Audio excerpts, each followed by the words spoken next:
Have you ever felt like there's a vivid fire burning inside of you, yearning to break free and illuminate your life? That, my friend, is your vibrant life waiting to bloom. Welcome to the Vibrant Life Podcast. We are here to empower women just like you to liberate that vibrant life, to live authentically, and to harness the power within. Our journey will take us through the enlightening realms of energy healing, goal setting, spiritual awakening, and so much more. We're stepping into the light of self-acceptance, of owning our power and potential. If you have been yearning to dive headfirst into the world of entrepreneurship, or awaken your spirituality, or simply make peace with yourself, your search ends here at the Vibrant Life Podcast. As we embark on this enlightening journey together, we promise to hold your hand through every step of your journey to a more vibrant life. Your adventure to true empowerment and authentic living begins here. Tap into the vibrant life you've always dreamed of. Subscribe now and join us at the Vibrant Life Podcast. Embrace your vibrant self. Until then, shine on. Shine on. Welcome to the Vibrant Life Podcast. I am your host, Cassie. I'm Audrey. And we are so excited that you're here. Today, ladies, we have a real conversation. This one I think is prevalent and very needed. So today we are talking about living lighter and mom guilt. So letting go of the mom guilt, where it comes from, how you move through it, how to ditch it. Most importantly, how to ditch it. Yes. But before we dive into that, we are so excited that you are here. Thank you so much for listening. We appreciate each and every one of you. And yeah, I guess we'll just Get started on mom dive guilt. right in. Heck yeah. Mom guilt. Mom guilt. What is it? It's like a super real thing. It's something that I feel like probably every single mother everywhere is experience some sort of mom guilt. Yes. And it often comes out in phrases of like, so what brought me to this is like, I experience it myself when, I'm like, oh, I got to work instead of being with my daughter, or, if I want to go do something with my friends. So for example, a group of girlfriends and I had planned to do a Bridgerton viewing of the second half of season 3. And it was my weekend with my daughter. So as a divorced mom, I'm like, oh, I really should spend time with her, even though I have her 90% of the time. And she gets tons of one-on-one time and attention. She is very fed and watered. If she was a plant, she would be thriving.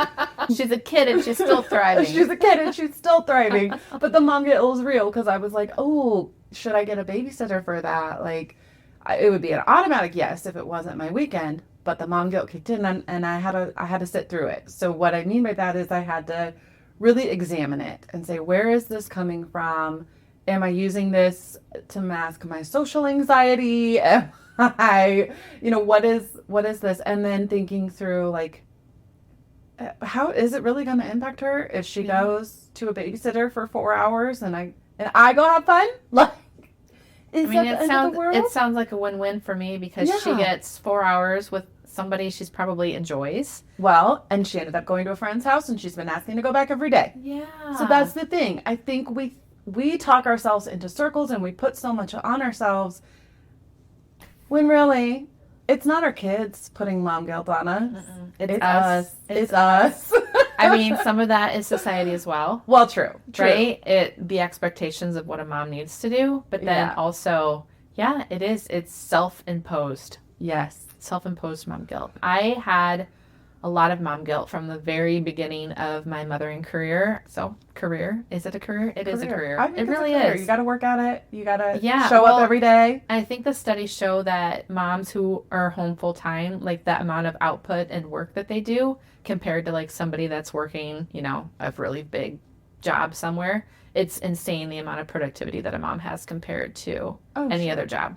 And it's 24/7. It is 24/7. Yes. As we talked about. 24/7. Even when you're trying to go have fun. Yep.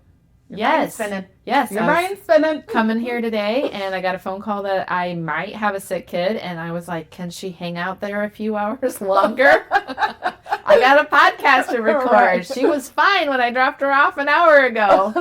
Right. You were saying she was bouncing off the walls. She was bouncing off the walls this morning. So I'm like, what happened? So I was like, can you just, wait an hour and see how you're doing? Yeah. But there is that little bit of, oh, should I go get her right now? And then it came down to, okay, she was bouncing off the walls this morning, totally fine. I asked both her and the teacher, I was like, do you want to just wait a little bit longer and see how you do? And so, yes, they agreed that that was a great plan. I haven't heard anything, and it's been an hour and a half.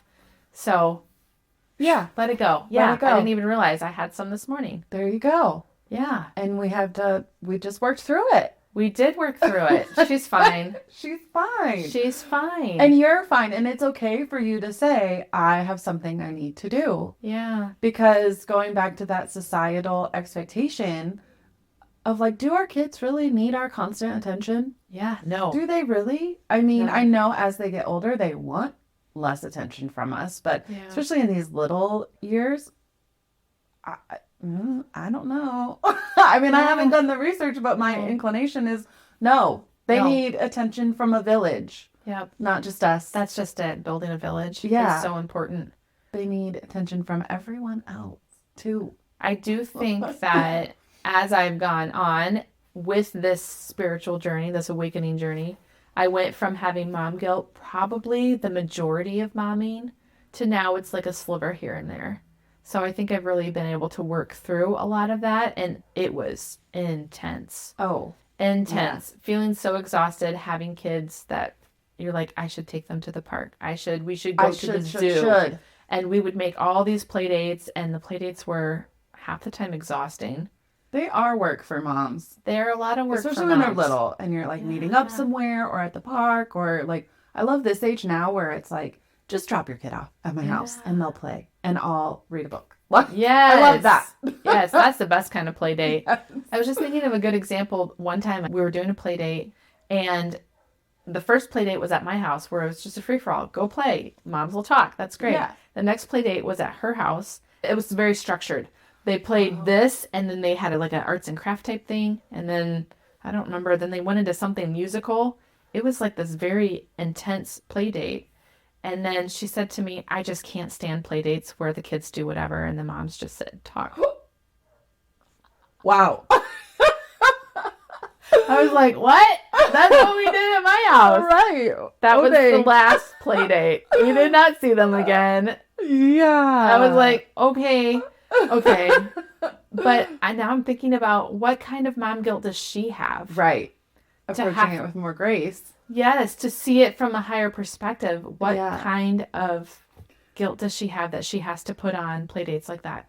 And I think some of that comes from like, I'm a Pinterest mom, but gosh, does that put on like, you're seeing the highlight reel of everyone else. And like, I was just watching a TikTok and this lady was so sweet and so cute, but she was putting together, her daughter was having a sleepover and she was putting together like a makeup bag, do it yourself activity. And so she was at Hobby Lobby and she was throwing things in the cart. I was like, that's gotta be like $300 right there. Gosh. Like for this one activity that your girls are going to do. And then I can't remember a time in my life that I had a structured sleepover like that. Even birthday parties when we were younger were like, no. come over, we'll have some cake and you guys will Yes. run around like feral children. Like, And then watch a movie and then maybe watch a you'll go to movie. sleep. right. Like Yeah. it wasn't this thing. And okay, this is kind of off topic, but when my daughter was like an infant, I was like, who pays for birthday parties to be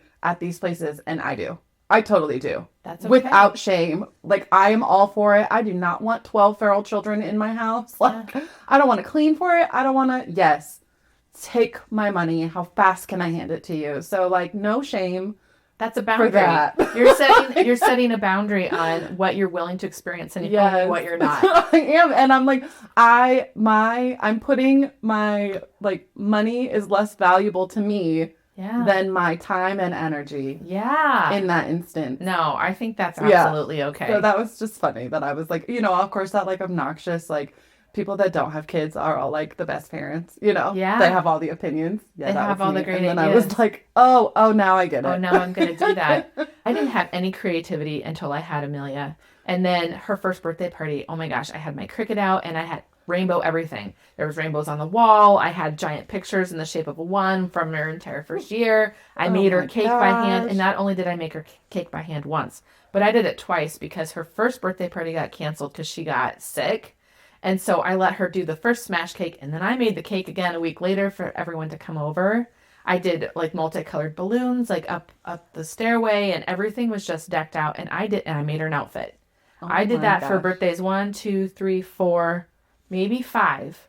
And then I had the third kid, because I did that for both the girls. And then I had my third kid, and it was the pandemic. And I made him a sign. It was like, quarantine birthday party, please don't come. Like, and I made him a little cute shirt. That was the last Pinterest birthday party, because after that, Yeah. I was like, I had to grapple between continue on this thing that I had started and then just letting it go, because it didn't bring me joy and it stressed me out. There you go.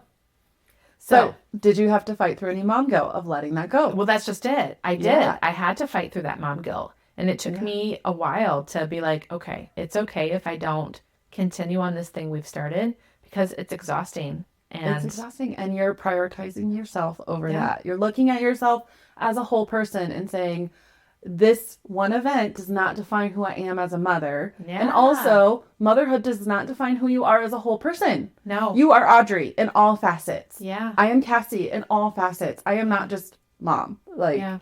I am, and having those conversations with your kids too. Mhm. Like, I've started being a lot more open with Gemma about it. Like, oh, well, mom's going to go have a play date. Like, you have a play date. And she's excited for me. Yes. And that's so fun that we get to be That excited is for each so other. fun. Like, Oh, I love that. like, she's like, oh, fun, mom. Like, Yeah. but then she's off doing something else. But I think also that stems from, like, since she was very, very young, you know, going to her dad's, I would be like, yes, I missed you, but I'm also so glad that you were having fun. Like, we can hold two emotions at the same time. Like, Yes. even when I'm not with you, I'm thinking of you and glad that you're happy, even though I'm sad that you're not with me. Yeah. And speaking of divorce, like, my motherhood journey also started out with just a hefty dose of mom guilt, because I was like, okay, we're not even 2 months in and already her family's falling apart, and like, oh my gosh, I'm the worst mom ever for like yeah. choosing so poorly, and gosh, like, oh my gosh, that was heavy.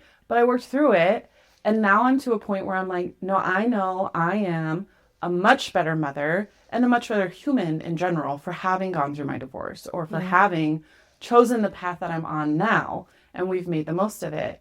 And so, but that process kind of takes a while, and steps along those processes are kind of what we want to equip you with today. So just know, if you're sitting in mom guilt, if you're like, I would love to travel, the kids need me. I think that's the biggest excuse. The kids need me. And it's like, first question, do they really? Do they really? Do they really? Do they really need you? Or could, if you are married, could your spouse provide whatever need? They can get the snack just as easily. I mean, I know that's rich coming from me. I've never parented with a partner. I don't know. But in my mind, I'm But like, seriously, the dad can open the applesauce just as well as the mom can. it's super important to set boundaries with your partner like that too. Yes. That you're not in charge of all the little tiny things. I am super lucky in that regard. Yeah. Because my husband, I feel like we've got a very good partnership where we're both doing stuff. The kids don't just come to me, where I hear other people, they're like, they only ask mom. My kids do an equal, Nice. a pretty fair share, I think. Yeah. And that's probably helped lessen your mom guilt. It makes a big difference. Yeah. Yeah. Oh, for Because you're sure. not like, the world falls apart when I leave. Which, Yeah. if your world falls apart when you leave, I feel like there's maybe some bigger things going on. Yeah. Yeah. Just being honest. Yep. I agree. I think we've got some bigger things to work through. Oh, another little instance of mom guilt this morning. So my daughter is going to her dad's house this weekend. So I've done 2 very busy weeks of parenting alone. And I just hit that point where I'm like, okay, we're so close. We're so close. And I do just need a break. I'm Yes. hitting burnout. Like, I just need a moment. I actually started counting last night how many times she said, hey, mom. And within an hour and a half, she said it 100 times. Of like, hey, mom, can you? Hey, mom, can you? Hey, mom. I was 100 times. oh, okay. Because I was like trying to validate for myself. And at the same time, I'm like, I love that you want to talk to me and that we have that kind of relationship where she wants to tell me every single little thought, but also letting it be exhausting. Yeah. Again, having 2 feelings at once of, I love this, I love you, but also I need some silence. I think that's another boundary issue with saying, instead of touched out, mommy's ears need a break. I need some quiet. It's okay to be like, hey, guess what? It's time to a little bit. Guess what? It's iPad time. Yay! We did. I was like, okay, moving on. Well, and it was like, we got home, we were doing some stuff, and so then I was like, okay, shh. It's time for quiet. But anyway, we were like trying to get out the house this morning, and I was feeling guilty that I was like trying to rush her and like just excited to have alone time. And then I had to kind of put this in this context of like, it's okay to want to have time to myself and be a human, and that's okay, because as we said, you're not just mom. No, you're still Cassie, and you're still Audrey, and you're still whatever your name is, and you can have hobbies and facets of yourself that do not revolve around your children. I didn't learn that for a long time. In fact, I think the second kid was like 18 months old, and I remember having this moment. It was like a snap where I was like, who am I? Where have I been? Like, I've been in the parenting role. And so she was 1.5. Then my older one was 3.5. So then it'd been 3.5 years where I didn't feel like myself. Yes. I took on that mothering role, and that was it. I was a mom, and when I was at work, I was a nurse. I didn't have any identity any longer. It was gone. And so I think that's when I kind of started to figure it out a little bit. It got with my son. That's when I was like, hello, what's happening here? Like, who am I? Yeah. And I had to rediscover that because I didn't actually know. Right. And that mom guilt, just to be so involved in your kids, which can be a good thing, but it can also be very unhealthy. Yes. Very unhealthy. I was thinking about when you were talking about Gemma with the Hey Moms, my kids were gone for 6 days. And I was like, I kind of miss them, like maybe a little bit. Yeah. But then I kept going back to just enjoy the silence. And they came back, and it was, Mom, hey Mom, hey Mom, hey Mom, hey Mom. By all three of them, like they were rotating, hey Moms, because they wanted to tell me. They were so excited. Like, and you love that. You're like, I did. But then there was also a little bit of overstimulating. I'm ready for bedtime. Is it time for bedtime? Yes. Because it was just too much, and my brain was like, yes. But then I gave myself some grace. I'm like, it's okay to have two feelings at once. That's right. It's okay. Same thing. And it's okay to go do the thing. So we always try to give you actionable steps. So let's we'll probably outline these a couple times, but examine the feeling. Yep. Where's the mom guilt coming from? What's the core? Is it a societal pressure? Is it something you're putting on yourself? Is it something from someone within your circle? Whatever the cause is, address that, identify it. You got to name it to tame it. And then really think through the benefits of the activity. If it's something like, oh, I wish I could travel, but the kids need me. Or, oh, I wish I could go to that mom's night, but the kids need me. Weigh the benefits of you going and filling up your own cup. Because just like you can't do anything, you can't be your best self at work when you've got 45 minutes of sleep. You can't be the best mom when you're done. Running on empty. When you're out, you are just done. Yeah. And that's that's so okay. important to make sure that your cup is full first. Yeah, and that's the benefits of having some time to yourself and releasing that mom guilt. And that builds into, you deserve a life you love. Mm-hmm. You deserve to have a full life and facets of yourself that don't involve your children. And so it's up to you to build that life. Yeah. There are tools like the Vibrant Life Society, like this podcast out there, and there's so many other ones to help you find the things that you love and to start incorporating those into your life. And so that's kind of step 3, which is kind of a broader one, but really embracing your whole self, choosing to be intentional with your time. And, there's that saying of like, distance makes the heart grow fonder. Yeah. I'm never more excited to see Gemma than when she's had a weekend at her dad. Like, I'm pumped to be a mom again. But I'm so glad you were gone. Oh, I love you. I'm so glad you were gone. Yes. But I'm so glad you're here. Yes. And it helps just give you a refresher. Yeah. So then you just got to let go of the guilt. And you can visualize it. Sometimes I'll just picture like the guilt and I'll like ball it up and like throw it. Okay. You can put it in a trash in your brain. One of my sisters gave me was like shutting the door on it. So you picture the guilt as like this big monster, almost like Monsters Inc. Yeah. Like just shut the door on it and send it away so that it can't open again. That's a good visualization. I really like that. Yeah. So that's a good one. You could burn it. I like to burn things. I Audrey over here. I do, because then I'm like, I'm done with this. I'm burning this on. I'm lighting this up. I'm letting it go back to the universe. Yeah. But I do, with work, I do that too. I put the file cabinet and I put all my clients that I love so dearly and are going through rough things. Close the door. I'm like, I gotta be done with that for now. But yeah, it's okay to do that with kids stuff too. Yeah, absolutely. It's okay to be like, I'm just gonna set you over here for now. Yep. And you're gonna be good, and you're gonna have experiences without me, and that's okay. Yep. That is absolutely okay. And actually, it makes a better rounded child, anyways. If they've got more people in their circle that are playing with them and loving on them and doing other things, it's good for everyone. That's right. And you'll be excited to see them when you get back, and you'll feel lighter. And that's part of why we started this, is we wanted women to know that you are empowered to create lives you love, whether that is through hobbies that you go explore, whether that's through starting a business, whether that's, becoming a stay-at-home mom, whatever that is to you, we want to support you in that. And we think whatever you're doing, you should be able to do that lightly. Live lighter. Yes. Live lighter. I love love that. Lift the guilt. Live vibrantly. Live vibrantly. We love it. So yeah, I think those are our steps for letting mom guilt go. I hope you've heard throughout this that we still feel it, but now we have tools that help us let it go and continue lightly to live lighter throughout the day, or just we're not stuck in that muck anymore. And that's what we want for you as well. Yep. So I love it. All right. Well, thank you so much for listening. We'll see you again next week. And we have something very exciting for you coming at the end of July. So make sure you're staying tuned. And if you have any questions or would like to continue the conversation, DM us, comment. We love hearing from listeners. So yeah.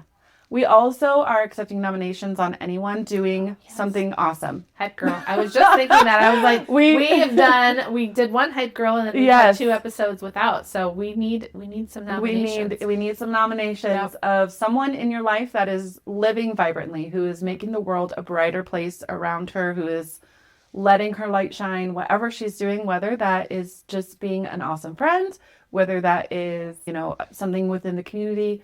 We want to share our platform and empower other women and inspire you. So send us your nominations. All right. Have a good one. Thank you for tuning into the Vibrant Life podcast. We hope today's episode has energized and inspired you to live your best life. If you enjoyed what you heard, be sure to subscribe to our podcast on your favorite platform so as to never miss an episode. And please take a moment to leave us a review. Your feedback fuels our mission to bring you more valuable content. Remember, your journey to vibrant life is ongoing. Stay connected with us on social media at Vibrant Life Society for daily tips, motivation, and community support. As we wrap up today's conversation, we encourage you to embrace each moment, pursue your passions, and prioritize your well-being. Together, let's create a life that radiates with energy and purpose. Until next time, live vibrantly. See you in our next episode.